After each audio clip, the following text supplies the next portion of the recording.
going to get rid of all the badness, if you will, over the past few decades for the Raiders and set yourself up for the future. It's a horrible job to take if you expect to win, but it's not a bad paying gig, so go ahead and take it. With an owner in Mark Davis who has continued to make bad decision after bad decision. Does Pete Carroll leave a culture behind that Joe Brady in 2 to 3 years takes over? The Early Line. Only on SportsGrid. Is it just a matter of his contract, his age? Usually things like this get fixed pretty quickly, but this one is not fixed, and now it's just super uncomfortable. The opportunity or the idea of getting another team involved adds more complication to the situation, and it doesn't seem like a resolution is anywhere in sight, but the more suspensions come in, the more it's clear that the saga is over, or his time there is over. Newswire. Only on SportsGrid.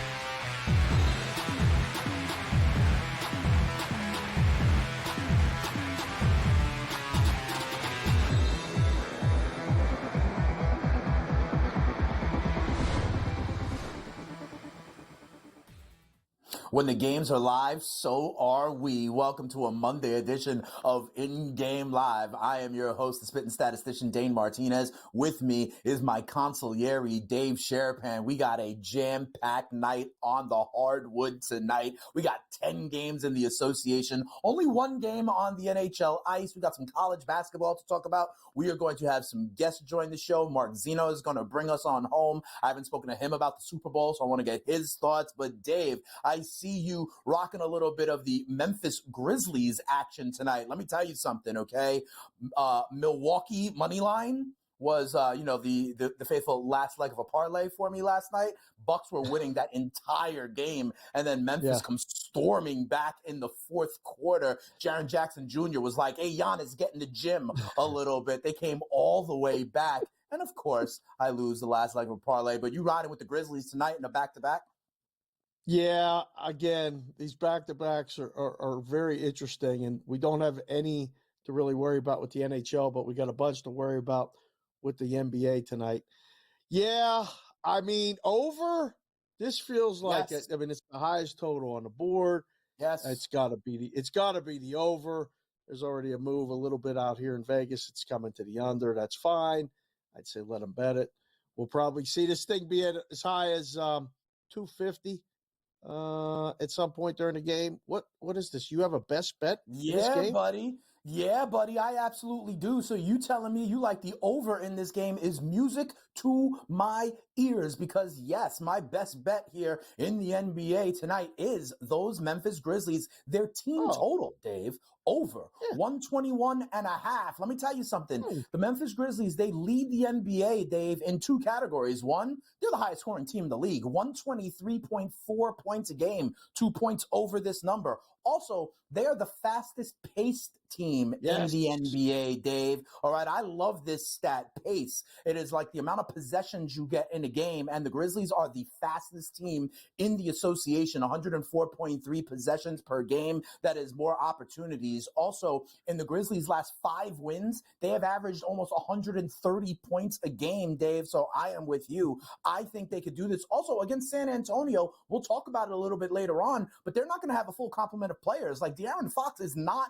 available tonight after the trade. We will get your thoughts on the trade. One last stat I'll give you about this one. The San Antonio Spurs, they allow, Dave, 10.1 offensive rebounds a game. That is the third most in the NBA. When you allow offensive rebounds, that is easy buckets. That's part of the reason, Dave, I was telling you about JJJ kind of housing Giannis, looking like a man because of the potential for those offensive rebounds. Zach Edey, also the rookie big man out of Purdue, pulling some of those down as well. I know about Wemby, but Wemby's going to be outside a little bit. I think Memphis, not only the pace of play, not only their scoring, I think they're going to get some easy putback buckets. I'm going over 121.5 for the Memphis Grizzlies. Like everything you just said. Thank you. Is fun. This is fun as far as NBA games. I love the games that are lined, before the game in the low 240s, high 230s, somewhere in that neighborhood. I mean, there's other games going on and getting ready to start. Sacramento, Minnesota's one of them.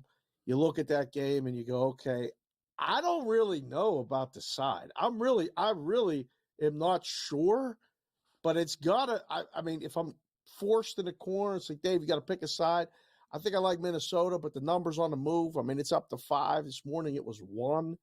That total's a lot different than the total of your favorite play of the night and the team that I'm rocking. This is 221. Yeah. Okay. Yeah, I don't know how excited I am to watch this one. And then Dana, what about the other one? OKC in Milwaukee getting ready to start. Yeah, this number flew today. What's happening? I'll tell you why. No Giannis, no Dame. That's what happened. No Giannis, no Dame from Milwaukee. Do I need to say any more, Dave? Do I need to say any more? Okay, no. Well, that is your answer. That is your answer on that one. I got some live opportunities right now that I want to ask you about. We talk about it. I think last time we were on together, who was it? Minnesota was in Utah. Utah was up early, and Minnesota came all the way back. There are some games in the association. Yeah, that was night.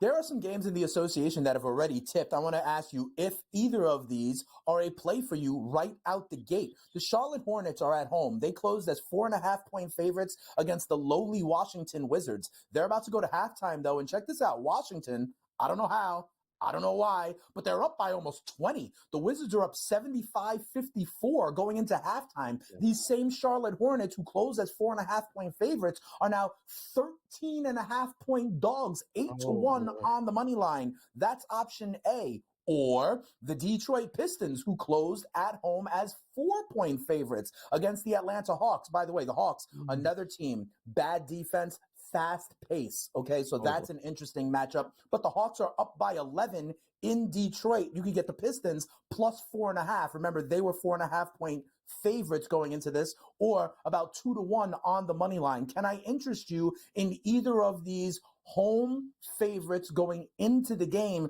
to come on back, whether it's something like Detroit at 2-1 on the money line, or whether it's Charlotte against really a piss-poor Wizards team? I can give you as much as 13.5 points. We know about the runs in the NBA, Dave. Don't you dare go jinxing my Wizards play. I got the Wizards pregame. I couldn't believe when I saw that number. Yeah, the Wizards got their 7th win of the season last game, and they're getting 5 this morning against Charlotte.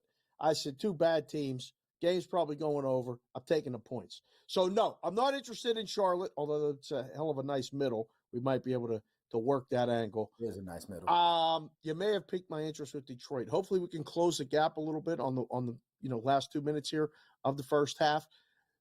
Not to be 15. I'll take 10 or less. Detroit's been playing better. Atlanta's just run. They're just run, gun, score, high, fast pace, all that other stuff. So that's the type of game that I think we have a better shot of getting back in. So, yes on Detroit, hard pass on Charlotte. I can't believe they were that big of a favorite before the game.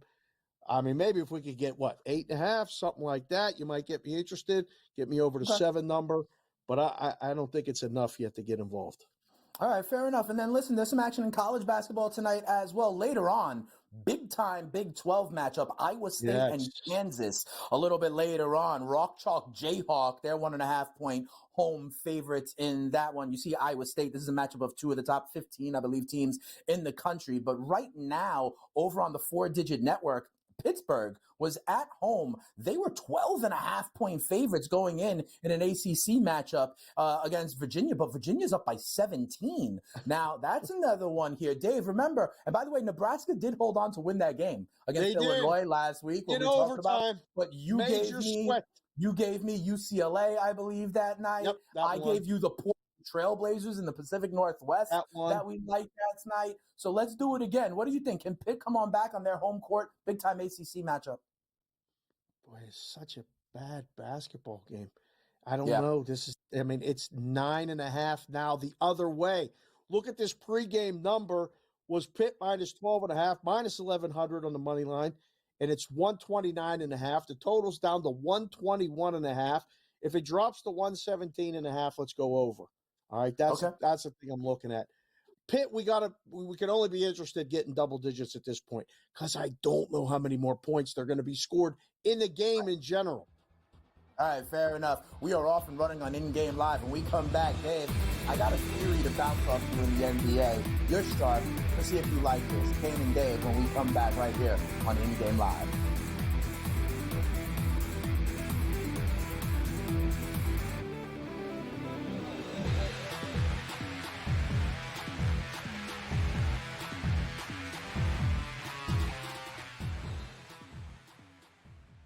So my team didn't win this weekend, but I still did with this app that's taking over the game. Sports Millions Pick'em lets you make quick and easy predictions. Pick your favorite players, go higher or lower, and you can still win big even if your team loses. Plus, the multiplier is insane. With just a few picks, you can win big money.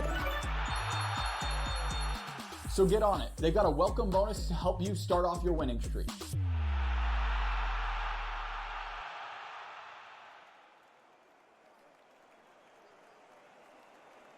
There is going to be an energy to game time decisions that you will feel night in and night out. We're going to go through every single thing, and I've got a great team behind me that's going to help me get the job done. I want this to be the place that people come to. We are going to hit every single one of those markets that you need to know about. There is not going to be a better place, I promise you, than Game Time Decisions. We will have everything at our disposal, and we will use that to our advantage. I'm Kevin Walsh. Tune into Game Time Decisions from 6 to 8 p.m. Eastern on SportsGrid. The two guys that can do it all. Too much electricity this morning. This is a good time. We're having a lot of fun. I had to do a triple take. Ka-ching! Why? Because it's parody. I didn't mean to offend. Yeah, it's not going to happen. Load management is a dirty word. Let him rip. You know what? Circumstances provide the results. What? How do you do this one? Oh, Donnie, you got such a good show there. A network that is booming. The Early Line, only on SportsGrid. Your gut says Miami is going to win, and you should take the over. Your gut also said your NFT selfies would only go up in value. They didn't. But your head is on SportsGrid and knows the QB is in concussion protocol. The backup has a 45 QBR against the zone coverage.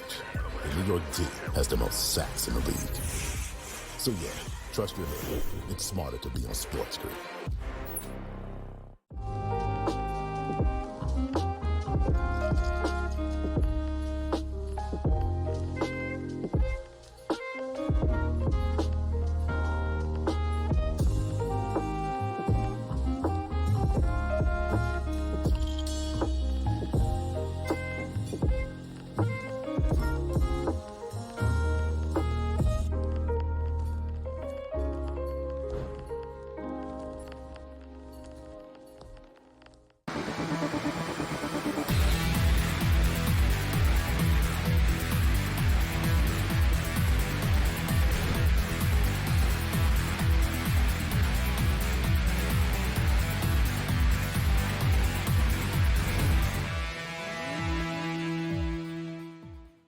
Welcome back in. In-Game Live rolls on here. It's spitting statistician Dane Martinez, my consigliere, Dave Sharapan. Dave, I was surprised that of the live games that were going on in the NBA, you did not talk to me about my New York Knicks, who are playing against the Houston Rockets right now. They are down. It creates kind of an opportunity, 32-25, and yet the Knicks are still 3.5-point favorites at home, still minus 156 on the money line. I got to tell you, you may call me a homer, whatever it is. I think these Knicks are real, man. I think these Knicks are real. The only problem for me about them is that if you know this, Dave, their starting five, OG Anunoby out with the foot. I'm glad it's a foot, not like the Achilles I saw when he went down. Their starting five, Dave, are all five in the top 10 of minutes played in the NBA Yeah. this season. That's what Thibodeau does, right? And so I'm wondering once we get to April and May, and in my opinion, hopefully June, if they're going to run out of steam. But I like this Knicks team. They have what they need, including 2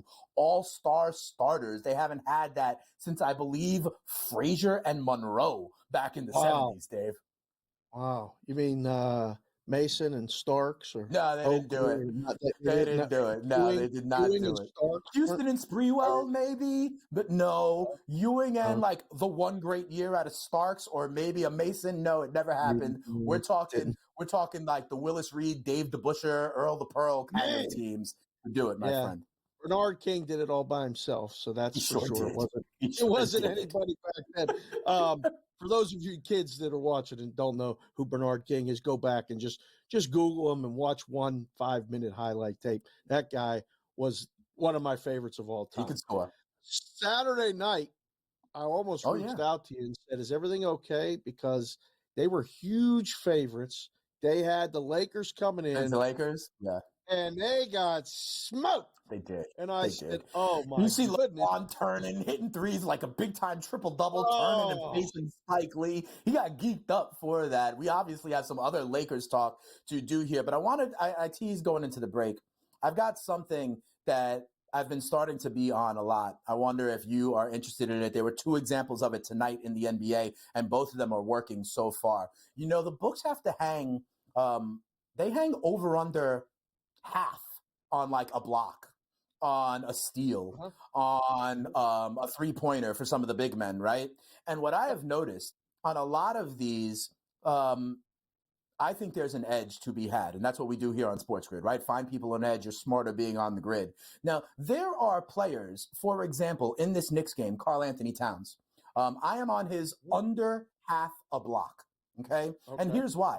And I'm on the under half. Basically, he will not get a block. I'm on it at plus 155, Dave. And here's why. He averages 0.7 blocks a game. So you would think, all right, makes sense, right? However, when he does it, sometimes he gets 2, sometimes he gets 3. It artificially boosts up his average. But the average of his blocks on the season, Dave, as you know, is very different than the hit rate on the bet, my friend. And while his average may be 0.7 for a block a game, right? He's only had a block in 5 of his last 16 games. Okay, so that bet is not actually hitting. It's only hitting about a third of the time, even though he's averaging 0.7 blocks per game. It's also the case over in Washington with Valanciunas tonight, okay? I've got the no on a Valanciunas block. He's averaging 0.6 blocks a game, but he hasn't had a block in his last 9 games, Dave. I find a little bit of an inefficiency because the averages are there, so they have to hang the number, right? But the hit rate on the bet is not there. I see it with steals. I see it with blocks. I see it with big men and made threes where they're hanging 0.5 as the total that you can go under, Dave. Call me crazy. Oh, I'm not going to call you crazy at all. I'm going to call you very astute, and say something is a real thing, especially when you and I are doing the show. That sounds like what in the industry term would be a coin flip wager.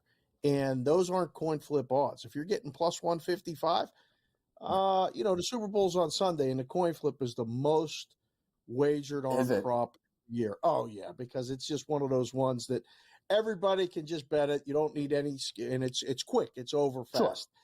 That is the Cat I got at plus 155. The Valanciunas I got at plus 135, my friend. Okay. Valanciunas has not had a block in his last 9 games, yet he's averaging 0.6 for the season, right? So they got to put it and hang it like that, but he hasn't done it. So I would go back and look at number of games played and number of times he had a block in those games. It sounds like it's less than 50%. Correct. Or it's close to maybe 50%. Correct. Well, that would be minus 105, minus 105 if you're going to do it. So plus 155, I like that bet a lot. Plus 135, I even like. Now, I think I like the other one a little better because the lower total just means less points scored, maybe less opportunities, less possessions. Yeah, but they're both good bets. I think they're both good bets. And at that rate, I mean, if you split at worst, That's fine.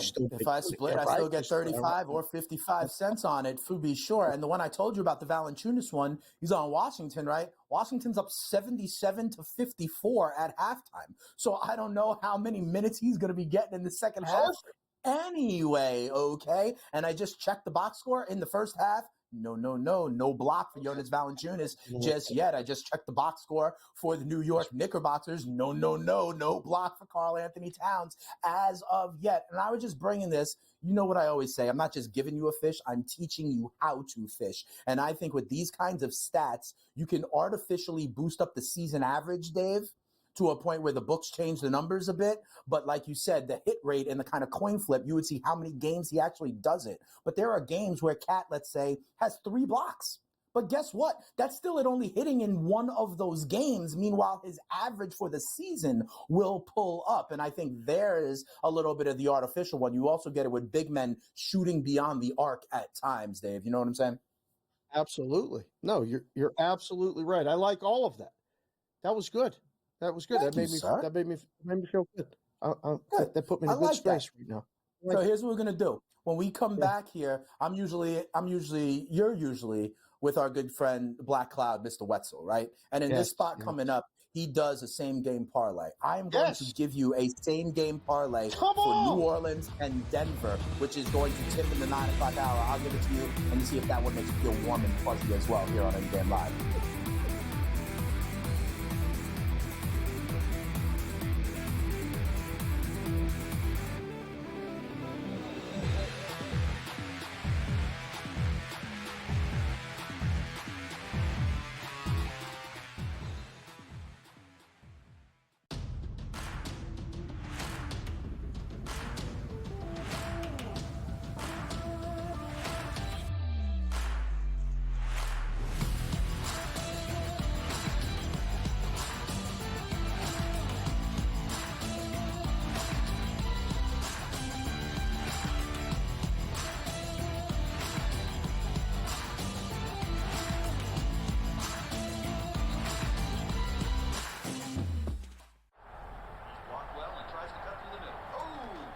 Your gut says Miami is going to win, and you should take the over. Your gut also said your NFT selfies would only go up in value. They didn't. But your head is on SportsGrid and knows the QB is in concussion protocol. The backup has a 45 QBR against the zone coverage. The New York D has the most sacks in the league. So yeah, trust your head. It's smarter to be on SportsGrid. The two guys that can do it all. Too much electricity this morning. This is a good time. We're having a lot of fun. I had to do a triple take. Ka-ching! Why?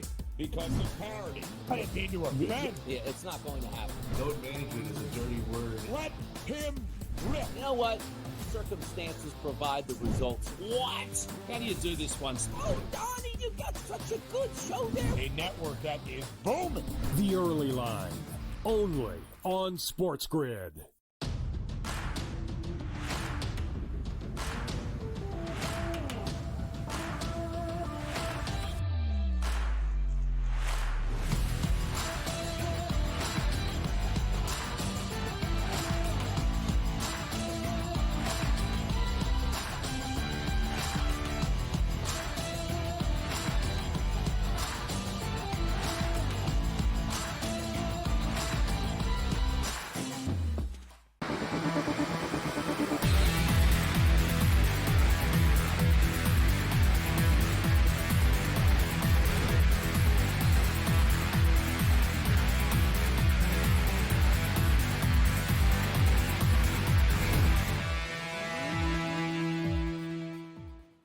What's going on? In-Game Live rolls on here on the grid. It is smarter to be on the grid. Dane Martinez and Dave Sharapan. I'm trying to do my best, Scott Wetzel. This is not an opposite pick. This is not a black cloud. I actually believe in this same game parlay.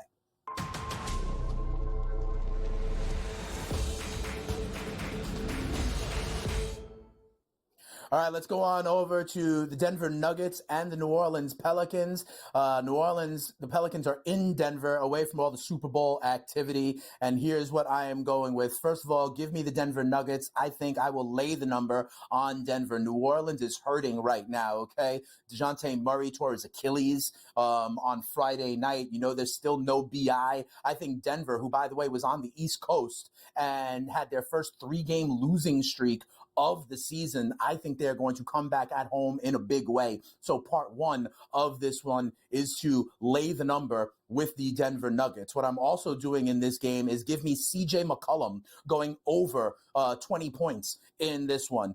Some of the models I've run, I've got him at 28 points in this one. He has gone over this number in 5 of his last 7 games, okay? The 2 times he misses over the last 7, he went 1 for 7 from beyond the arc. He went 1 for 8 from beyond the arc. This is a guy, CJ McCollum, who shoots 38% usually from the season. So you need abnormally bad from deep range from CJ McCollum to not get this number. And remember, like I just said, Murray out now, right? So I think McCollum will even soak up more usage. Also, the Denver Nuggets allowed the 3rd most points to guards in the association. And again, no Murray, more for CJ McCollum. So that is leg 2. Give me CJ to score some points tonight. The 3rd leg, I'm keeping it simple. Give me the Joker. Give me Nikola Jokic to go 10 or more assists in this one, okay? He's gone over in 5 of his last 6 games. The 4 previous to that, he landed with exactly 10. So this is a guy who's getting double digits in assists all the time, if you want to know the truth. He's second in the NBA in assists as a big man, Dave. And also, Denver, they move the ball more than anybody in the NBA. As a team, 31 assists a game. That leads the NBA. And the New Orleans Pelicans, as a team, allow assists on 28 assists a game they give up. So ball moves against them. That is the 5th worst in the NBA. You put it all together, Denver wins big time. CJ picks up the scoring slack for DeJounte Murray as long as he doesn't stay ice cold from 3. And Nikola Jokic to get double-digit assists is not really that big of a stretch for this big man that's top 3 in the league and literally had a streak of like 5 straight triple-doubles at one point a few weeks back. You put that all together, I've got it. It says here at plus 368. I got it earlier in the day at plus 405, brother man. Looks good. Thank you. I like to ask Wetzel when he does this, which one concerns you the most of the 3? Of the 3, the one that would concern me, and this sounds counterintuitive, would be the Jokic one. And the reason is because I think that's my the reason favorite is because you asked me. You can tell me why that's your favorite in a hot second. The reason it concerns me is I think Denver is going to win big time tonight. Okay. And so I think there's a universe where Jokic isn't on the floor in the 4th quarter at all. Remember that stretch of triple doubles he had? Some of them he did in 3 quarters of action. Okay. So that would be the kind of whammy. You remember back in the day, no whammy, no whammy, no whammy, and stop, right? I think the whammy. There you go. The whammy would be if Denver is up by so much that they give the big man a breather. That would be the one that concerns me. What about you? You're going to turn around and tell me the CJ McCollum points one is the one that concerns you. It is. That's the one that concerns me. Bad shooting nights the last couple nights, you said, and maybe that continues. Maybe it doesn't. A lot of times, those numbers are set without the results. So you're kind of just, no, it's this number. Yes, it's this number. Yes, it's this number. You kind of just leave it. So, probably went way under. That's fine. That's the one that concerns me. I think Denver wins the game. It's going to fall right around that number. I don't think you're going to get, I hope for your sake, you get a 20-point win, cruise through. Jokic has his triple-double after 3 quarters, and you don't have to worry about it. And CJ's going into the 4th quarter, maybe with 18 or something, and you get a quick bucket or 2, and you're good to go. So that's the only one that concerns me. We'll see. This will be fun. We'll track this throughout the show. Yeah, we'll check that out. And also the fact that DeJounte Murray tore his Achilles, right? And so I think some of those 3-point shooting, some of that scoring load is going to need to fall on someone else. And I believe it's CJ McCollum, maybe a Murphy that's going to pick up some of that slack. We're going to talk more NBA with our first guest of the night when we come back. Because listen, I hear there were some trades that happened over the weekend in the association. We got to talk about that. And we will do so on In Game Live.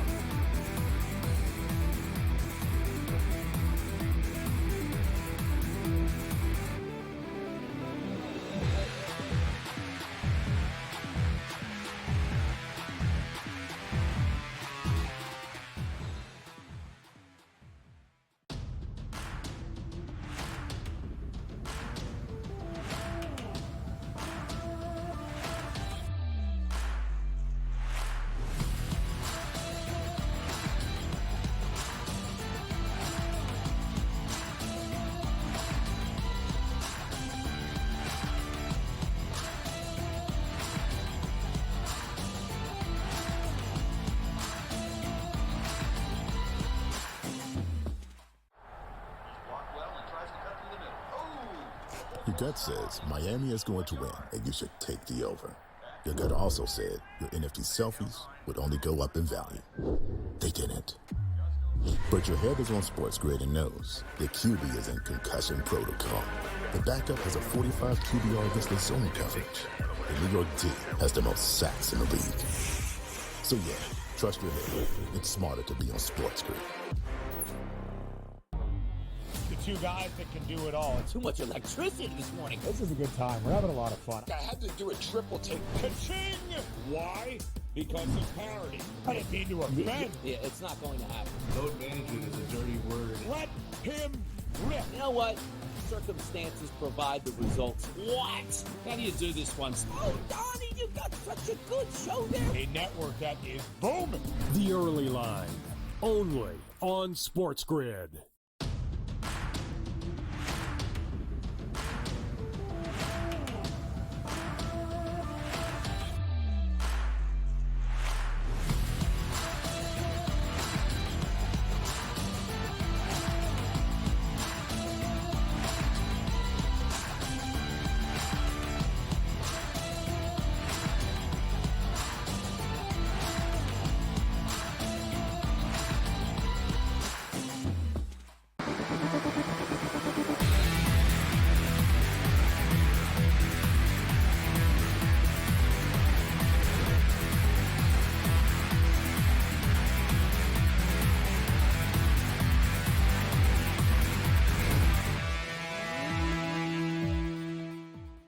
Welcome back in, everybody. In-game live rolls on a Monday. The spitting statistician Dane Martinez, my consigliere Dave Sharapan, and we are overjoyed right now to have our guy Gil McGregor join us from the Sporting News. We're going to chop it up a little bit about the NBA. What's going on, Gil? How are you? Let's dive right into it. We were joking before we came on here, being like, oh, I think something may have happened in the NBA over the weekend. I love how they're kind of like snatching the headlines right before the Super Bowl with these moves. I know everybody wants to talk Luka, but actually, Gil, I want to ask you about the other trade. I want to ask you about De'Aaron Fox going to San Antonio. I hear his wife, his in-laws are from San Antonio, that he wanted to play with Wemby, and you now have the clutch player of the year, Supermax, no doubter, in my opinion, with Wemby entering his prime. And quite frankly, Gil, they didn't even have to give up Castle in this deal, which I think was also very intriguing. I think the Spurs are on the come. They still have assets. Talk to me about what you think a pick and roll with Fox and Wemby is going to look like for the next, 7 or 8 years. Yeah, it's crazy when you put it like that, right, Dane? Like, this is a team who, first, when you think about the way that this Spurs team has struggled this year, it's in the clutch. And like you said, they add a former clutch player of the year to answer those questions. Pretty good way to answer the issues that they've been having this year. Wembanyama, 21 years old, already a top 5 player in the NBA, depending on who you ask, and he's going to be there for the next 10, 12, 15 years, like you said. So this is a reminder of exactly how you build around a generational talent when you have a generational talent on your team. They wasted no time. They made out like bandits, did not trade Stephon Castle, didn't part ways with the Hawks draft pick that they also have the rights to. So the Spurs are in a great spot right now. When you look at the West standings, they're in a position to make a run towards the end of the year. I could see them fighting for a postseason spot, the first of many that we'll see during this Victor Wembanyama era in San Antonio. Man, I hope you're right. I love Victor Wembanyama. I hope he gets players like this around him and can make a run and bring back San Antonio to what they were back in the day. I mean, as far back as George Gervin days. But bringing a team back. Finger roll, Dave. I hear he can finger roll. That guy was one of my favorites. Bringing a team back. They did this on Saturday night. And I know in Vegas, it was like almost 10 o'clock at night when this started to come out and on the socials. Gil, you're back east. Did you believe it, one, when you saw the Luka deal and, what was happening? And two, what do you make of it both short-term and long-term? Because the odds moved for both teams short-term, meaning to win the NBA championship this year. But I think it has different ramifications long-term, doesn't it? Yeah, absolutely not. First of all, Dave, I did not believe it when I saw it. To say that the biggest news breaker in basketball right now had to come back and follow up and let all of his followers know, yes, this is real. I did not get hacked. That tells you just how unbelievable everything that unfolded was on Saturday. For it to happen after midnight on the East Coast, for everybody to really try to think like, what's going on right here? So crazy deal, probably the biggest that we've ever seen, and maybe the biggest that we will ever see on both sides, because the fact that we're talking about Anthony Davis like he's just some throw-in shows how good Luka Doncic is. These are two guys who are top 14, 15 players in the NBA, two all-time greats given their body of work and what they've done already up to this point in their careers. Thinking about the Lakers, short-term and long-term success, I don't think they're done dealing. The Luka Doncic-Anthony Davis pairing is interesting. Luka Doncic-LeBron James pairing is interesting. These are two guys who play similarly but differently at the same time. Ball-dominant guys, high basketball IQ, elite, best playmakers of all time type players. They're going to figure out how to play alongside one another. LeBron's 40. Obviously, we know he's near the end. When he does retire, they have the perfect succession plan in place, and the Lakers always find a way to do it. You look at the list of superstars that have played in the purple and gold and add Luka Doncic to a list that also includes LeBron, Kobe, Shaq, Kareem, Magic. The list just goes on. So it's just crazy. The Lakers just have done it again, and they're set. Luka Doncic will be 26 years old at the end of the month. It's going to be a destination for people to want to go play with Luka Doncic under the bright lights in Los Angeles. Now, it's not a bad deal for the Mavericks either. Anthony Davis, we've seen what he does year in and year out. He's an all-star. He's one of the best defenders in the NBA. We saw what the Timberwolves did last year with a bunch of good big men. Now the Mavericks have Anthony Davis, Derek Lively II, Daniel Gafford. They still have a guy named Kyrie Irving, Klay Thompson, and they have a lot of wings on the perimeter that can guard well. We know that's the formula for success in the Western Conference and in the NBA. So I actually expect this to invigorate a little new life in the Dallas Mavericks. But the fact that they traded Luka Doncic, it's impossible to win a trade when you lose him. But there are a couple outcomes that could allow them to have a big finish to the season. Yeah, Gil, I'm with you, to be honest, and I'm just going to say the quiet part out loud. Luka Doncic was a liability defensively. You saw in the finals last year, Boston was straight up pick and roll attacking Luka Doncic. That's what they were doing, and Luka, quite frankly, didn't seem to care, right? Was still complaining at the refs the entire time. So maybe somewhere in that organization, they realized that defense, which is more about want to than anything else, maybe that he just didn't want to because, hey, he's Luka, and maybe that was part of the long-term plan, but I digress. None of what we're talking about so far is going to get us paid in the NBA tonight. So we still have some games that have yet to tip off. I want to ask you specifically, I might be crazy, but I think there's something happening up in the Pacific Northwest with the Trailblazers, Gil. I'm talking about the last two games, home against Milwaukee, home against Phoenix, as big-time dogs winning those games outright, and they have Phoenix again. They're catching 5 points, and let me tell you something. Some of these young kids can score. What do you think about that and anything else on the night slate that you like? You know, I don't think it's a coincidence that the Trailblazers have been making some noise lately. Chauncey Billups is coaching for his job, right? He's a guy whose contract is going to be up after this year. A lot of young, talented players who are starting to figure it out and taking pride every time they have these older established teams coming out there to play. Now, that being said, I think the Suns are going to take a stand here and say, look, we can't lose to these guys 2 games in a row. Can Portland keep it close? I don't know. They blew them out over the weekend. It was not close. So I do think the Suns respond. Do we see a big type of, hey, I'm Kevin Durant type game? Does Devin Booker step up? He's had some ups and downs this season. So I do like Phoenix tonight just because it's really hard to beat a team 2 times in a row. And it's hard to beat a team that has one of the greatest of all time on there 2 times in a row. Well, the producers agree with you. They got a producer's pick that we're going to flash up there. Devin Booker total points over 26.5. So that's what they're rooting for. Dane did a same game parlay and involved, involved the Denver Nuggets. Yeah. And I'm laying the number with Denver. I like Jokic 10 assists, but I like CJ McCollum to pick up some of the scoring slack vacated by Murray, tearing his Achilles. The only thing that prevents me, in my opinion, is if McCollum has one of those poor shooting nights from beyond the arc. But I think Murphy and McCollum are the guys who really soak up some of the scoring usage and some of the load there without Murray, without BI, and who knows about Zion. Yeah, you think the Pelicans got a shot tonight, Joe, is the ultimate question. I don't think they have much of a shot. They're out in Denver playing in the altitude. The Nuggets are back from a road trip. Now, that being said, I do like the CJ pick. We just saw Denver get 40 put on their heads by Tyrese Maxey last week. And we see guards find some success against this Nuggets team, really good as playmakers, creating for themselves and creating for others. That being said, other than that, aside from individual successes, I think it's going to be another win for the Nuggets. I'm sure they're glad to be back home, glad to be off the road. They somehow found a way to get a win in Charlotte over the weekend, so they'll be happy to keep going. Let me throw a 20-second timeout in here. Hold on 1 second. I gotta swing it to the college because Big Gil is dialed into the college, and I want to get him in here before the game. Let's go. Rock Chalk Jayhawk. Iowa State getting points on the road at Kansas. Iowa State off a really bad loss to K-State. Gil, what do you make of this game? What do you make of this numbers? Kansas any good? You know, Kansas has had some weird ups and downs. They looked really good to start the season, but there are two things that I say about this game. Both teams coming off a loss.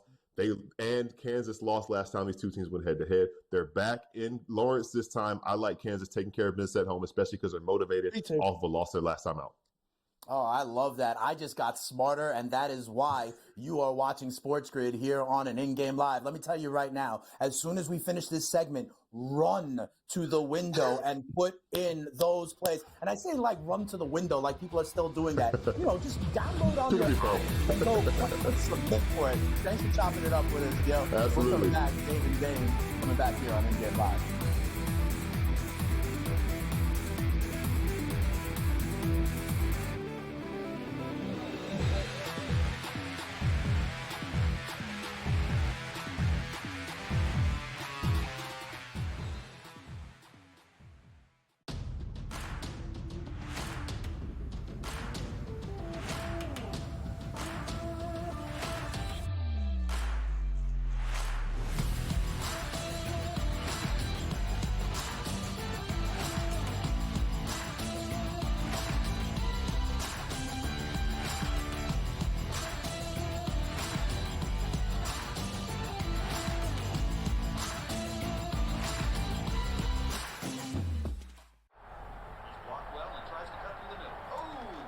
Your gut says Miami is going to win, and you should take the over.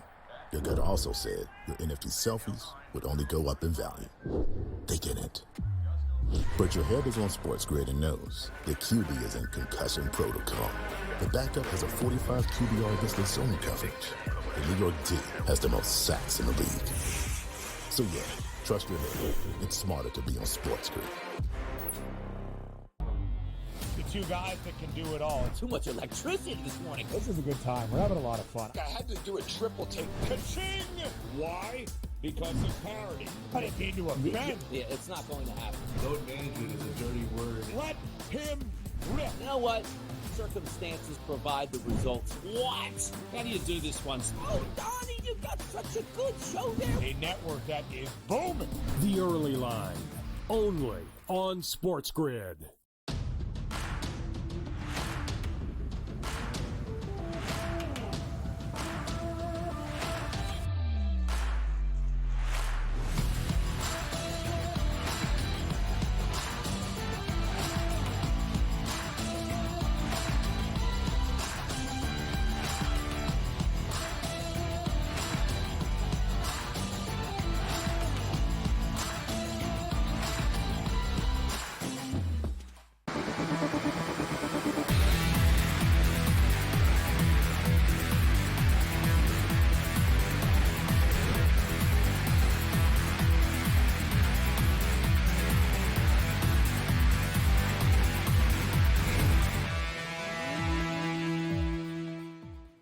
Welcome back in, everybody. In-game live rolls on with Dane Martinez and my consigliere, Dave Sharapan. Let's go back to the NBA here. A couple of updates. By the way, Dave, halftime in the world's most famous arena, Houston Rockets are up 57-52 on the Knickerbockers. Karl Anthony Towns, no block so far. Also in that other game, Washington and Charlotte, we're now late in the third quarter. Charlotte's come back a little bit. Remember, that was like a 20-point game. We told you could get about 13 and a half with the Charlotte Hornets. Well, it is a 13-point game, 88-75.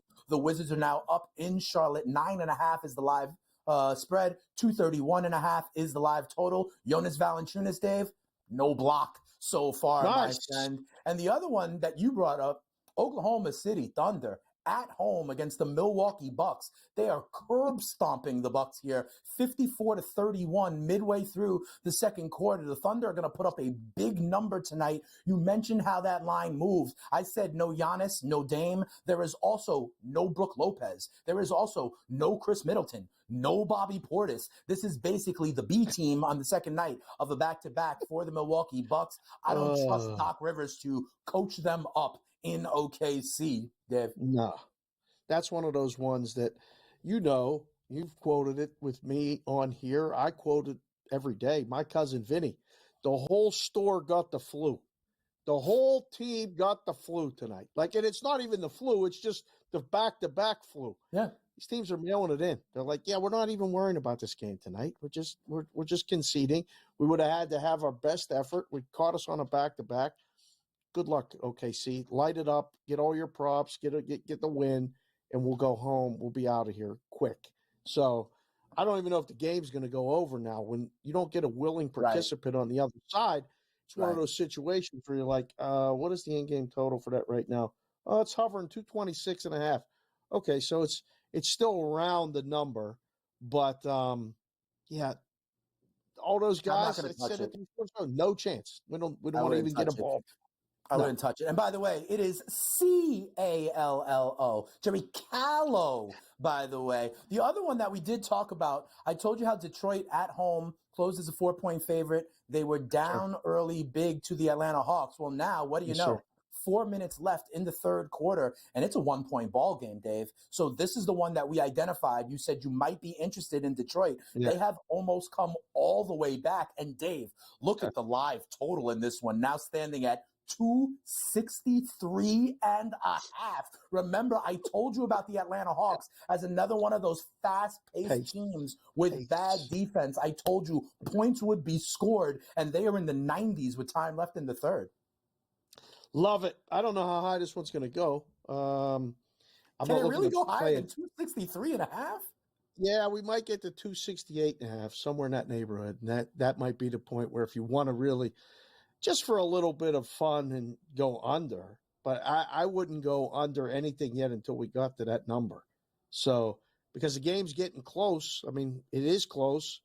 They're going to trade baskets. So I don't think we've seen the peak yet. Maybe 265.5 will be the peak. But we're going to pick 'em game, minus 110 on both sides. And here keeps flipping, minus 120, minus 110 on either side. Be a fun one to get involved in, and probably have, 2, 3, 4 more lead changes with 3 minutes to go in the third. There'll be at least 3 or 4 probably between now and halfway through the fourth quarter. So good game. All right, fair enough. And listen, I don't want to just completely forget about the action on ice, but there's only one game in the NHL tonight, okay? In Nashville, the Preds closed as a minus 135 favorite, something like that. Total was 5.5. That's what I want to ask you about, because we are through one in that one. Nashville and Ottawa, it is scoreless, okay? Live total has gone from 5.5 down to 4.5, plus money to the over. You know better than I do when it comes. By the way, I lost that public parlay that we did last time around. Detroit Red Wings in overtime against Edmonton in the shootout. They came back. Edmonton was up 2-0 in that one. Detroit came back and then won the shootout. It was like Draisaitl, McDavid, Nugent Hopkins. None of them could score in the shootout, but I digress. What do you think about this live total down to 4.5? Do you like it? Are these the two kinds of teams that may be able to start scoring a little bit later on, or not really, because it was 5.5 to close? No, it was probably 5.5 because, and again, I haven't confirmed the goalies, but it's one of those games where, what do we have shots on goal wise? 8. So maybe lower opportunity scoring game. I think under 4.5, if you're going to pick a side right now, or, a total, I think I would still side with the under, but this will be quick. They'll get multiple goals quickly. This won't be like 1-0. Yeah, it'll probably be either 1-1 quick or 2-0 quick. Expect it to happen fast. Ottawa's starting the period on a power play. Just be aware of that. So if you're looking to make a play, it's minus 110 on them right now here, minus 120 on the Predators, simply because they're at home. There's no advantage. Power plays were 0-2 for Senators, 0-1 for Nashville. Hits are dead even. Shots are dead even. Face-offs are being dominated by the Senators. Those are, with only one hockey game, I figure we can get a little more in depth with that one. Please do. Let's stick with under right now. Let's see if you got under, stick with under. And if we can get this thing to 2.5, go over. We'll work a middle on the 3 and the 4. That'll be good. So, yeah, nothing yet.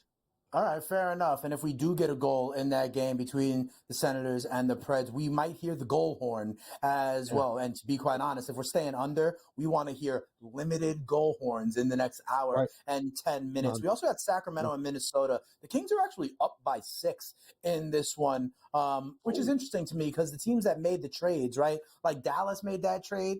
And then they got blown out yesterday by the Cleveland Cavaliers, right? The Kings trade away De'Aaron Fox, but they are holding their own. And for those who are wondering, DeMar DeRozan in the starting lineup, 14 points already of the 54 for the Kings. Keegan Murray with 17 points. If you're going to try to see some tea leaves on what it will look like, who will score, who's going to pick that up. Look at DeRozan, look at Murray, maybe for props in the short term for the Sacramento Kings. But when we come back, I got to ask Dave, what were the people in the desert saying when Luka got traded, when Fox got traded, when some of these futures numbers move? We'll ask Dave when we come back. Goodbye.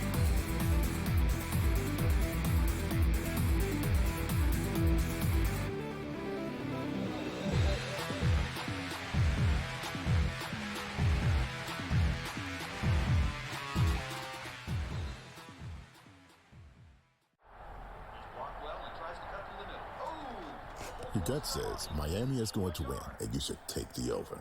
Your gut also said your NFT selfies would only go up in value. They didn't. But your head is on SportsGrid and knows the QB is in concussion protocol.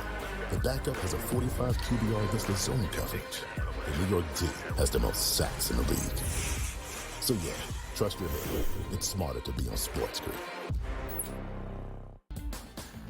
You want me to solve all this tush-push and fourth down malarkey that goes on with the officials? Here's a crazy idea. Get rid of the worst rule in the NFL, and that is forward progress. How about this? Where I knock your ass on the ground is where the ball goes, period. Let's end this whole conversation. Like, if I drop it back 4 yards, then you lost 4 yards.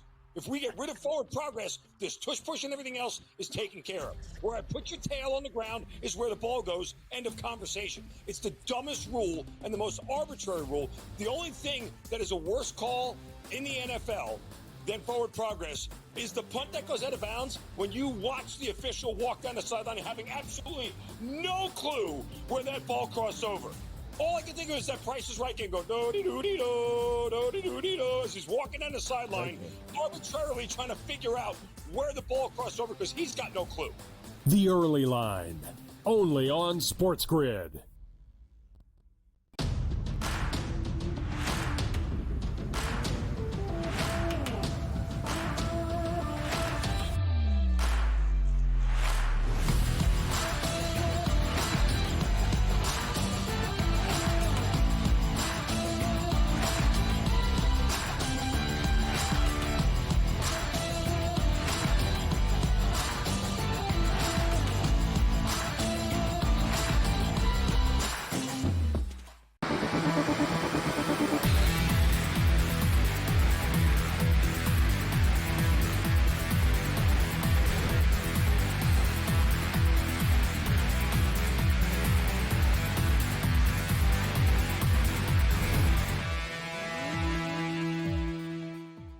Welcome back in. In-Game Live rolls on a Monday to Spittin' Statistician and my consigliere, Dave Sharapan. And Dave, this is part of the reason why I love talking to you, because you have spent extensive time in the risk room on that side of the counter. So I want to ask you, because when we had Gil on, you were talking about how this news broke late night on the West Coast, right? Overnight hours on the East Coast. So talk to me. You're in the risk room. And you get word that Luka Doncic is traded, that Anthony Davis is traded, right? I can only assume you take stuff off the board right away, right? You take games off the board, maybe the next game for these teams. You take the futures markets down for a little while as well. Talk to me, in your experience, what does it look like when you have to adjust to the tectonic plates shifting in the futures markets with guys like Luka being on the move? Do you take it down? Do you talk to people? How long does it take until you put it up? And then are you going to get hammered right away when you hang something, like as soon as you do put it up? Talk to me about the process. And it was late overnight on a Saturday night, right? Yeah. Do you have your most veteran people in the risk room making these decisions, or do you not allow them to make these decisions and you have to go take some time to get consensus or to get some of your top guys? What is it like in the risk room, especially with these futures bets, when something like this that was certainly earth-shaking in the NBA goes down? It gave me flashbacks because I was out and I was like, oh boy, this would be one of those ones. I'd probably be at home watching a movie with the kids or hanging out and doing something and getting a call or a text like, hey, did you hear about the trade? Or, hey, there's a guy here that wants to bet the Lakers for 10 dimes to win a championship. Probably before the trade was announced. A lot of times you find out about this stuff before Shams puts But people the tweet didn't know out. about this one, though. No, there were very little whispers on this one. This one was completely in the dark. So in Vegas, the first thing you do is obviously you move the Laker number. So hopefully you take a bet and you move it down. Now, do you move it in half, which is what it ended up settling in at? There was high as 40-1. It went down to about 20-1. You could argue that maybe you ladder it down. You go from 40 to 30, take a bet. Maybe go from 30 to 25, take a bet. And then 25 to 20, maybe take a bet. I would, because I don't think the Lakers are going to win a championship. I didn't think they were going to win it before the season, and I don't think they're going to win it now. Luka hasn't played since Christmas. Okay, it's February. He's going to play again, most likely. That's fine. The harder number is the Dallas number because you don't know exactly one. I mean, Gil said the Lakers aren't done. I don't know if Dallas is done. I don't know who's going to stay, who's playing. Right. The immediate reaction was, all right, you got to move it up. How far do you move it up? Now, some places went from around 20 to around 40, almost just exchanged the prices in to win at all markets. The Western Conference prices have to be adjusted. The real thing is the next day. What does that do? What does that do in the next day? Yeah. So you're like, oh, that has to either, it doesn't affect them that much, or does it affect them a lot? I'm of school of thought that a lot of times when you rip out the franchise player, the heart of everything, not only are the fans ticked off, but maybe, the guys on the team are mad. I don't know if you found out later the kid didn't really know. Nobody knew about anything. I'd have moved that number a little bit more and maybe taken a bet on Dallas, had the best number in the world on Dallas on Sunday, because they did get smoked by Cleveland. But, there's multiple things. Maybe the MVP market, you maybe slide or move around a little bit. But it's a lot of massaging of numbers, nothing earth-shattering. Saturday night for one of the biggest trades of the season, let alone of the past decade, was not on anybody's bingo card. There was no chance that you'd go, you know what, keep your phone handy because there might be some big trades. Now, going forward, Dane, you're on high alert. Anytime the phone goes, I'm waiting for a text from you, Vinny, Matty G now. I'm waiting on the edge of my seat until we get to the 6th because I feel like there's teams going to make a move. Like Jimmy Butler is next, right? Like where is he going? Because he can't stay in Miami. So that's going to make an impact. And then maybe there's something else. But is that even going to move the needle like we saw with Luka? Quite frankly, they got a hole now in the middle. I think a guy like Miles Turner could be on the move over to Los Angeles, right? Then the De'Aaron Fox things happen. Do you change even like playoff yes-no numbers for a team like San Antonio? But it sounds like the hierarchy here is NBA Finals markets, Western Conference markets, then maybe the games, right? So if you were going to catch anybody, it might have been laying the number with the Cleveland Cavaliers the following day. But I assume you take them all down for a little while. We're going to continue this conversation with Eric Lindquist when he comes back over from Odds Shopper because, listen, those odds were moving, and we want to get his perspective on that and the rest of the West Coast action in the NBA. We'll do that in hour number 2 of Video Live.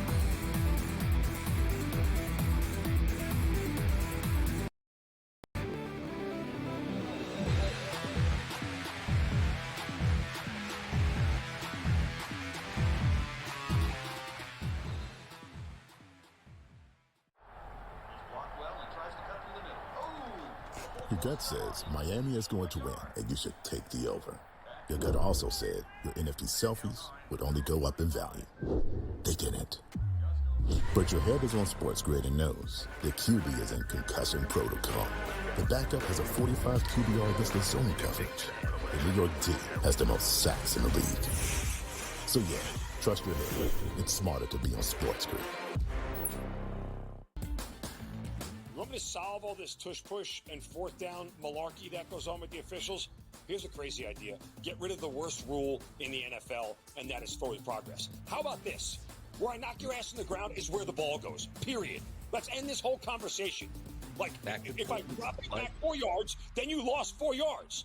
If we get rid of forward progress, this tush-push and everything else is taken care of. Where I put your tail on the ground is where the ball goes, end of conversation. It's the dumbest rule and the most arbitrary rule. The only thing that is a worse call in the NFL than forward progress is the punt that goes out of bounds when you watch the official walk down the sideline having absolutely no clue where that ball crossed over. All I can think of is that Price is Right can go do-de-do-de-do, do-de-do-de-do, as he's walking down the sideline, arbitrarily trying to figure out where the ball crossed over because he's got no clue. The Early Line, only on SportsGrid.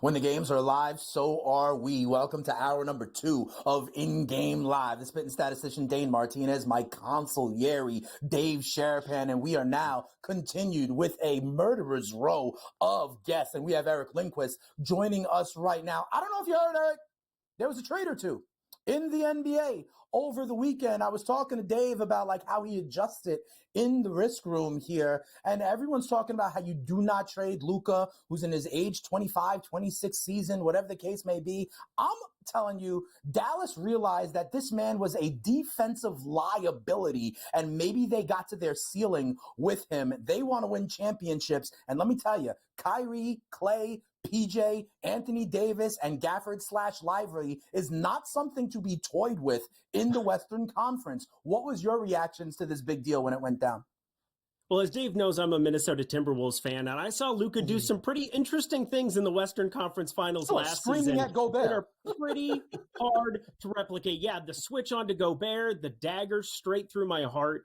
There is no doubt whatsoever that Luka Doncic is a top 5 player in the NBA. Where you want to rank him amongst that hierarchy, we can go back and forth, but he has carried no talent. He has had some talent. Again, Derek Lively had just started to spread his wings in that postseason as a rookie and really looked great on the defensive side of the floor, where obviously Nico is talking about them needing to improve even further. But my thing is that when you have a guy who is as efficient, who makes the right passes all the time, was getting doubled absolutely everywhere that he went, and made PJ Washington a completely different player, had him completely flipped. Najee Marshall acquiring him at the beginning of this season looked awesome before all the injuries, the murderer's row of injuries they've had. Luka Doncic is 1 in a billion type of player right now, and I don't see any way that you're getting return value with Anthony Davis there. I don't see anything whatsoever. I think we can argue whether or not Anthony Davis and this Dallas Mavericks team goes out and wins a title this year, but the numbers got worse. So I got to be feeling as though that's kind of a moot point too, where if you're trying to sell out to win now, maybe, Luka's more hurt than what we think. Maybe he doesn't show up here right from the get-go, but there's no doubt in my mind, everybody I talk to in LA, there is just an unbelievable amount of relief that the Lakers have just revamped themselves in a way that nobody could have expected. Yeah, that's true. They ain't going to win the championship, though. They ain't winning no championship. Everybody relax about that. Year, but you're talking a 25-year-old relative to a 31-year-old. They're in a post-LeBron kind of makeup now. They have another face of the league, basically, is what they need. Does LeBron move before Thursday is my big question, because that's something nobody's talking about whatsoever. And I'm confused why nobody would throw that out there coming off of an Olympic team where Steph Curry, Kevin Durant, LeBron James found a way together onto the same basketball team. Maybe you can clip this down the road here, maybe Thursday. That would be lovely. But I think there's a world where LeBron James and Bronny James get shipped off to Golden State. What? I would put that number above 10%. Wow. Okay. That's interesting. We'll definitely Dan, you're on board with me? I am, because listen, they've had that talk owner to owner last year, right? And, then at the very end, they ask Paul if he would, if LeBron would consider it. There have been rumors there to get those two guys being Steph and LeBron, for a kind of maiden voyage. And I think that this move by the Lakers, what it signals to me is that they're also succession planning, and the idea of Magic Johnson to Kobe Bryant 100%. To Shaq to LeBron. They know LeBron is 40. He's doing things that 40-year-olds don't generally do. I'll give you that. But they are also getting themselves a face of the franchise for the next decade. I am with you. I don't know if it happens, but I do think part of this move for the Lakers is the idea of succession planning for a post-LeBron world. I will give you that. I think it has to be. And again, Dave, I'm curious to hear what you think too, because for me, it makes way too much sense. You're talking Steve Kerr, Olympic basketball coach, Kevin Durant, Steph Curry, LeBron James. Some combination of the three of them, two of the three, would look dynamic. And I think there's a world where, with Luka Doncic now taking over for this Lakers team, because as you said before, LeBron James is 40, he's still unbelievable for 40, but you flip that, salary-wise, you probably need to include Wiggins. You're probably looking at, again, Draymond Green and LeBron James being best friends. I just can't believe it's something that I haven't heard at all out in the ether right now. I think Golden State, LeBron James is an actual thing that's on the table before Thursday, because you don't make this chess move without thinking long-term with Luka, because this is an injury that could be pushing him still a couple of weeks, still a Lakers team that would be bottom of the Western Conference coming into it this season. And while it's a gettable Western Conference to some extent, Oklahoma City, once they're fully operational with Chet Holmgren, it's going to be a joke looking at them in the West this time around. So you want to compete with that, you better stack the deck some way. Damn, E, that was coming in hot. I like that. I don't know. I'm still not sold. That would be fun, though. We'll talk about that. We'll have you back on. That's really good. Super Bowl week, too. Who would have thought it? I got to ask you about tonight's games, though. We're contractually obligated to do such. The New Orleans Pelicans against the Denver Nuggets tonight. The spread's big. Dane's on McCollum over. All kinds of stuff. I know you found something to like about this game tonight that maybe not a lot of people may have thought of. What do you got? Yeah, it's a bleak evening. I think amongst the four games that we have coming up that are just about to tip off now, this one's definitely the most appealing to me. Starts off with Zion Williamson over 4.5 assists. Got this earlier in the day. If it's at 5.5 with a plus money attached to it, I'm okay with it. I'm always shocked every time I look at Zion Williamson's assist rate without DeJounte Murray on the floor. His Achilles injury is going to keep him out for the rest of the year. 41.1% in a 150-minute sample. It's a super small sample size. But he is playing key distributor, and I don't know if anybody's watched Zion play recently. He is a spry individual. He is not your gumbo-eating Zion Williamson that people make him out to be. He has lost 25 pounds. He looks chiseled in the face. The guy is out there creating as a playmaker and really kind of changing the dynamic here of New Orleans. And obviously, if they're not going to move him at the deadline, which I think is extremely unlikely as well, you're going to see him develop into the star that was promised in this current iteration of him out there playmaking. The usage is up, obviously, but completely going through him. And DeJounte Murray was having a terrible season shooting the ball, under a 50% effective field goal percentage, as is second percentile in the entire NBA. Anybody you replace him with, in this case, Jose Alvarado, is going to be a much better shooter that you can actually create for and can knock down corner threes, can actually do some of the things. DeJounte Murray wasn't helping Zion spread the floor. With him there's a lot of ways at looking at this pushing towards 6 and change. Again, Zion Williamson, I've got much better projected than the marketplace. I like that a lot, Eric. And that's part of why I was on the McCollum points over as well. So if you get them from Zion, there's ways that we can do this. We were talking with Gil in the last hour. I think there's something cooking in the Pacific Northwest with these Portland Trailblazers a little bit. They beat Phoenix at home. They beat Milwaukee at home. It is tough to beat the same team twice in a row. That's what they're going to have to do against these Suns. You referenced Durant a little bit early on. What do you like, if anything, in that one, Suns and Trailblazers tonight? Yeah, this is a tough one. This would be dog or pass for me. Somebody, as you said, tough to beat them another time around. I look at Ayton and Robert Williams. You get Robert Williams officially in there for like low teens minutes. Donovan Clingan backing up Ayton. I think in the front court, they definitely have that advantage. Nick Richards, so weird to watch him play any type of minutes. They've had to go to Plumlee in relief a lot of the time there on the interior. Ayton should be able to have a field day. I don't really want to be touching his points prop, though. I saw it north of 15, where it was 12.5 here in recent matchups when the minutes were a little bit less certain. So for me, it's dog or pass, but more than likely won't end up with anything in this game. Thanks a lot, Eric. Thanks for chopping it up with us here on In Game Live. We're going to have you back to talk a little bit more NBA. We didn't even get to De'Aaron Fox, for goodness sakes. Dave and I will talk about that a little bit more when we come back.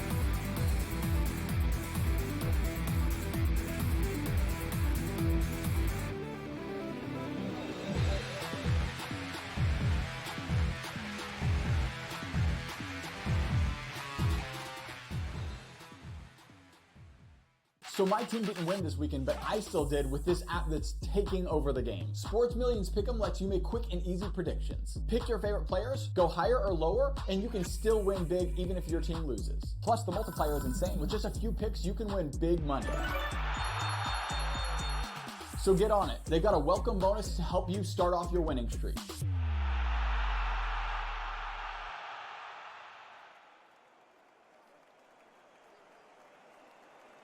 There is going to be an energy to game time decisions that you will feel night in and night out. We're going to go through every single thing, and I've got a great team behind me that's going to help me get the job done. I want this to be the place that people come to. We are going to hit every single one of those markets that you need to know about. There is not going to be a better place, I promise you, than Game Time Decisions. We will have everything at our disposal, and we will use that to our advantage. I'm Kevin Walsh. Tune into Game Time Decisions from 6 to 8 p.m. Eastern on SportsGrid. The two guys that can do it all. Too much electricity this morning. This is a good time. We're having a lot of fun. I had to do a triple take. Ka-ching! Why?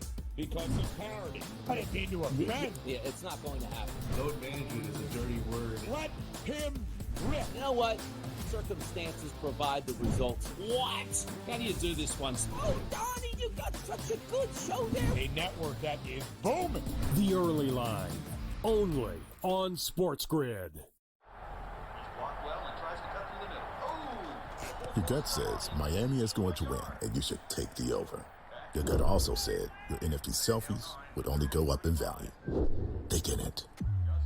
But your head is on SportsGrid and knows the QB is in concussion protocol. The backup has a 45 QBR against the zone coverage. The New York D has the most sacks in the league. So yeah, trust your head. It's smarter to be on SportsGrid.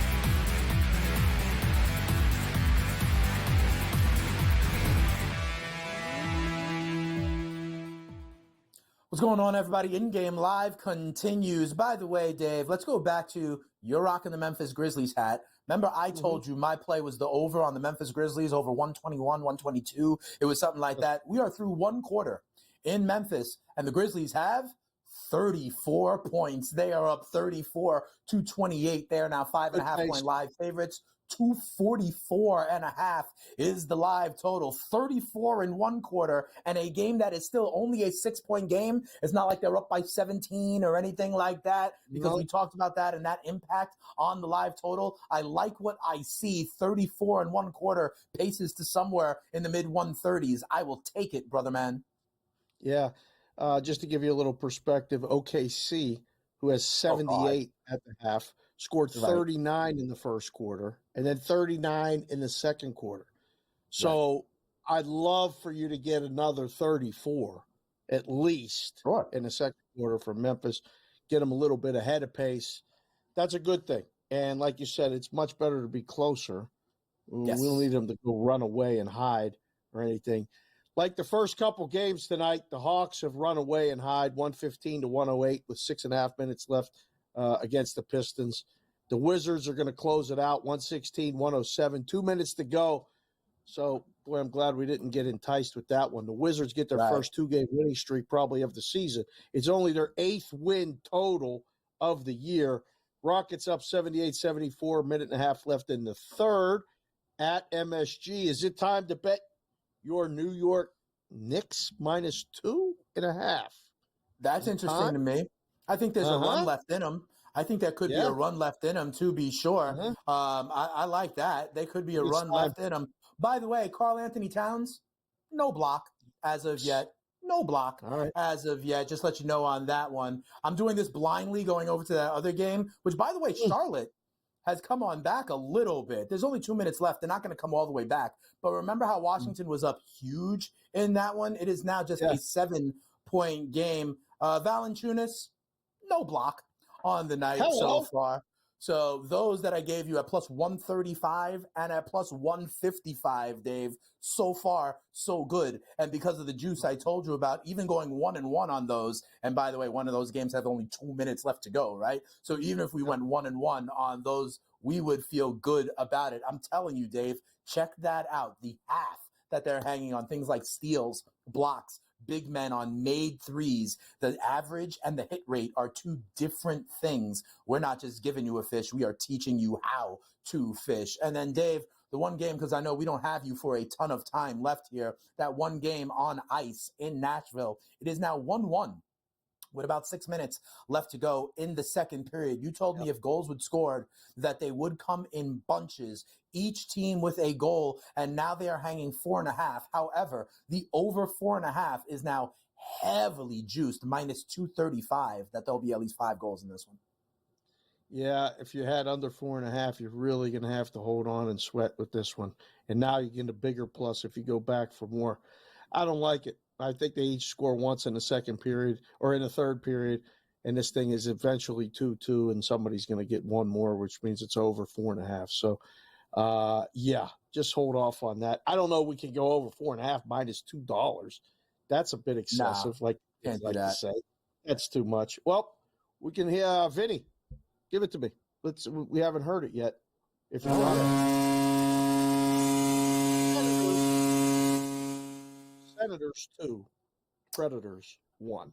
So right then just and like there, that, everything's off. Yeah, everything's off. So it'll come back 5.5 with the total, and most likely with the juice to the over. That was 3 quick goals, all within 4 minutes, 10 minutes, and now 3 minutes later. So 3 goals in 11 minutes.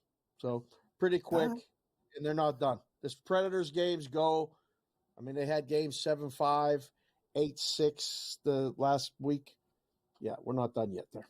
So then one other thing I want to ask you about here, because it was the kind of main event in college basketball tonight, right? They have tipped off in Lawrence, Kansas, where Rock Chalk Jayhawk and Iowa State, I see it tied at 7 early in this game. Kansas came in as a small favorite, 2 of the top-ranked teams in the country, obviously a big-time Big 12 matchup. You asked Gil about it a little bit earlier, but I didn't get your thoughts on this game. You asked Gil, is Kansas good? I kind of think they are. What's going on, though? Iowa State, though, really one of the best teams. People have them as a dark horse to literally cut down the nets and win it all.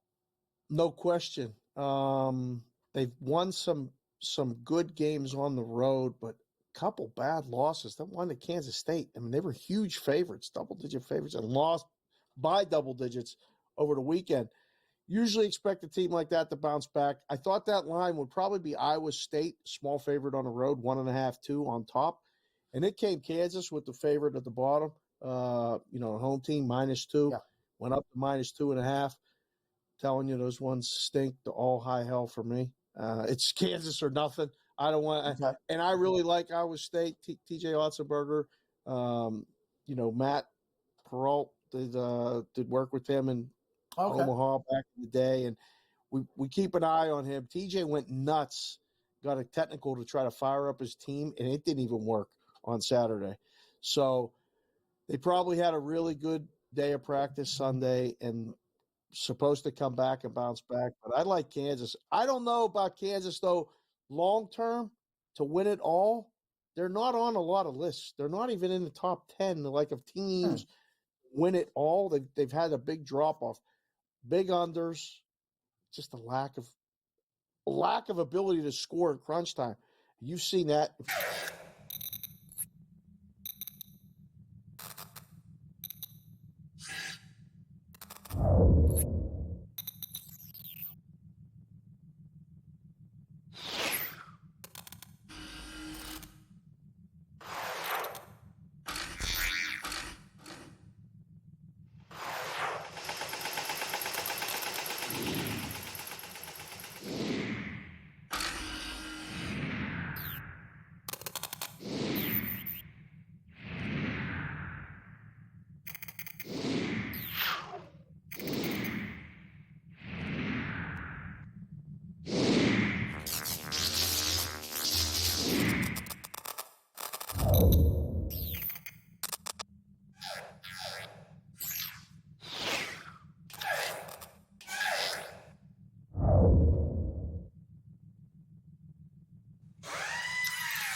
All right, welcome back in, everybody. Thank you for bearing with us here on In Game Live on a Monday night. I am still Dane Martinez, and now I am joined by my good friend Mark Zinno. Mark, what's going on? A second you sat down to talk to me, you said you were sweating a first half total in Allen Fieldhouse, right? Rock Chalk Jayhawk. I see 3 minutes left in the first half, like 43 points on the board. So by my math, you got a good 20, 25 point cushion. Never say never, but are you still sweating or are you feeling decent so far? Never say never. Let's just say the heart palpitations are lower than normal for an under.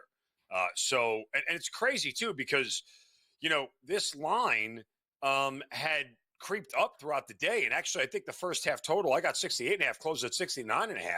And the total for the game moved up to, I think, around 146, which I found kind of perplexing, just given these two teams coming into this spot here. Iowa State had lost 2 in a row and given up 80 in each. And Kansas State just blew a lead to Baylor and gave up 60 in the second half. I'm like, there's no way these two defensive stalwarts are not going to come into this game focused on defense. In the first matchup, they scored 70 in the first half. But Iowa State was 5 of 8 from 3 and shot over 60% from 3 in the game. I'm like, well, that's not happening again, especially not in Fog Allen Fieldhouse. So, it's one of those things where I worry about the second half and the pace picking up and that these two teams, they can score. So if they want to get into this run and gun kind of style later in the game, that the total for the game might be in a little bit of jeopardy. I didn't think that I was going to have this much of a cushion here with 3 minutes left and 43 points, that I still got a 25-point cushion here.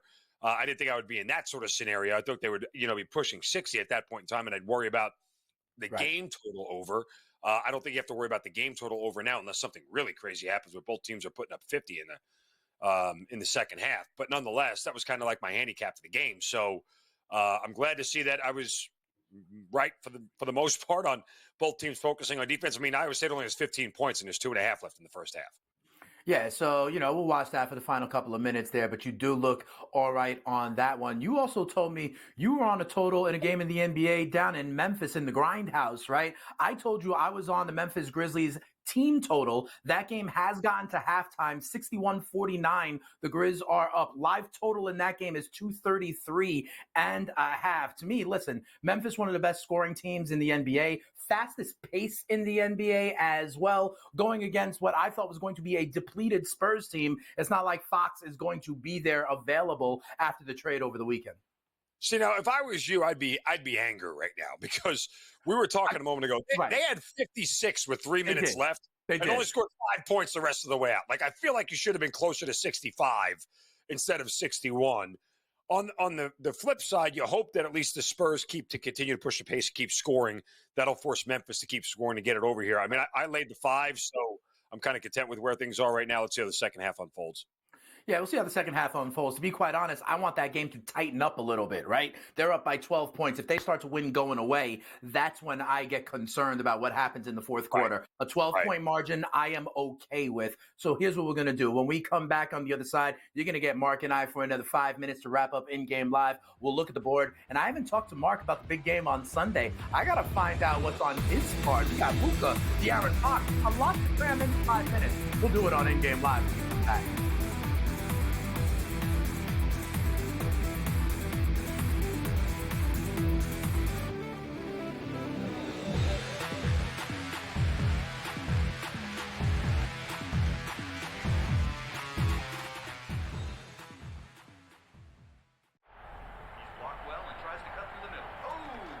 Your gut says Miami is going to win, and you should take the over. Your gut also said your NFT selfies would only go up in value. They didn't. But your head is on SportsGrid and knows the QB is in concussion protocol. The backup has a 45 QBR against the zone coverage. The New York team has the most sacks in the league. So yeah, trust your head. It's smarter to be on SportsGrid. You want me to solve all this tush-push and fourth down malarkey that goes on with the officials? Here's a crazy idea. Get rid of the worst rule in the NFL, and that is forward progress. How about this? Where I knock your ass in the ground is where the ball goes, period. Let's end this whole conversation. Like, if I drop it back 4 yards, then you lost 4 yards. If we get rid of forward progress, this tush push and everything else is taken care of. Where I put your tail on the ground is where the ball goes. End of conversation. It's the dumbest rule and the most arbitrary rule. The only thing that is a worse call in the NFL than forward progress is the punt that goes out of bounds when you watch the official walk down the sideline having absolutely no clue where that ball crossed over. All I can think of is that Price is Right game go do-de-do-de-do, do-de-do-de-do, as he's walking down the sideline, arbitrarily trying to figure out where the ball crossed over because he's got no clue. The Early Line, only on SportsGrid.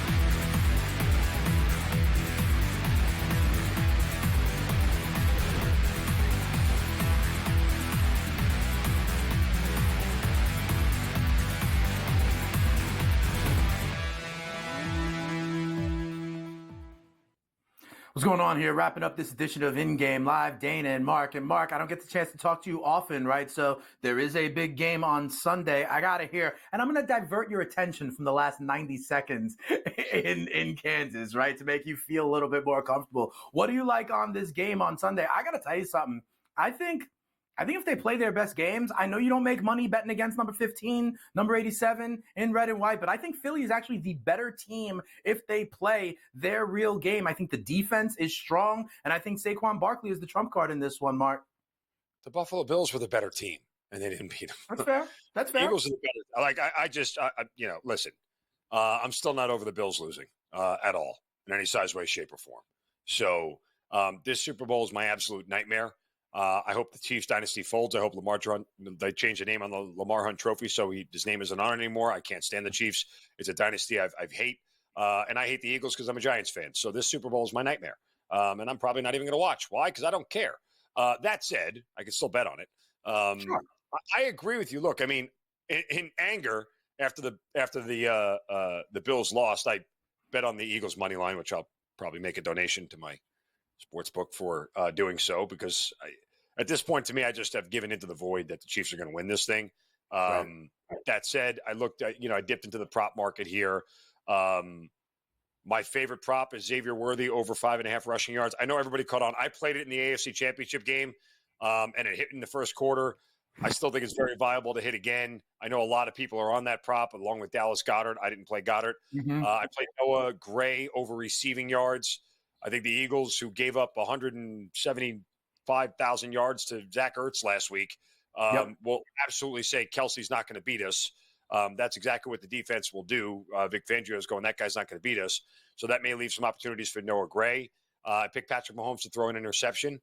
And then my other big bet is the Eagles team total over 23.5.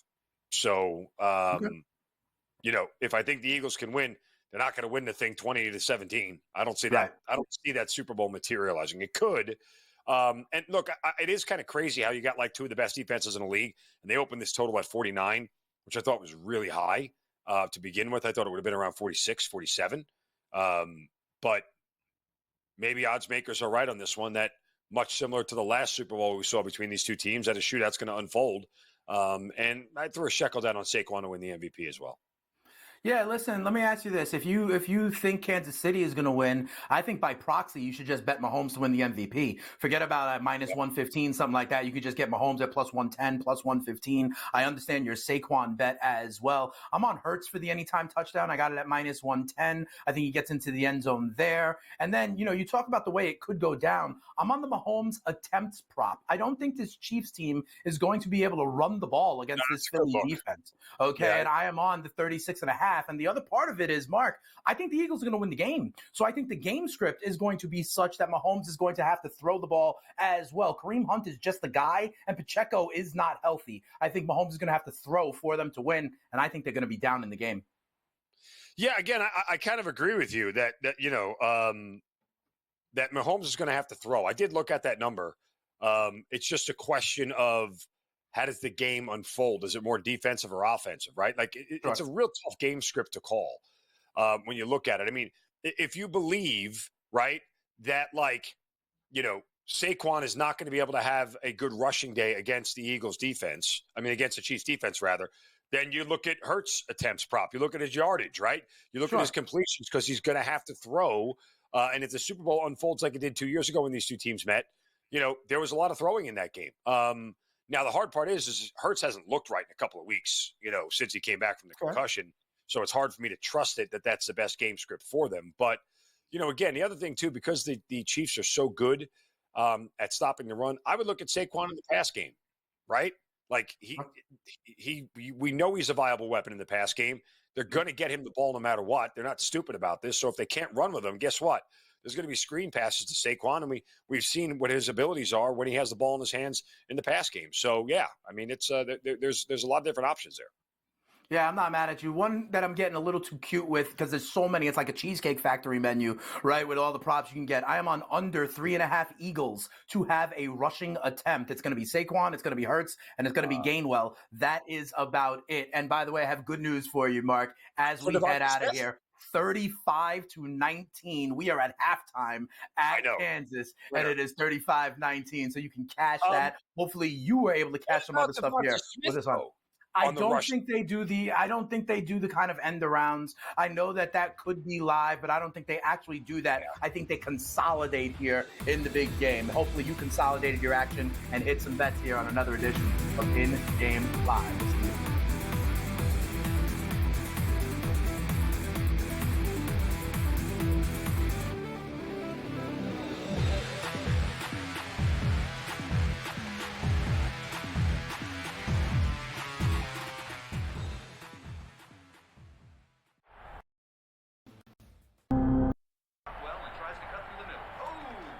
Your gut says Miami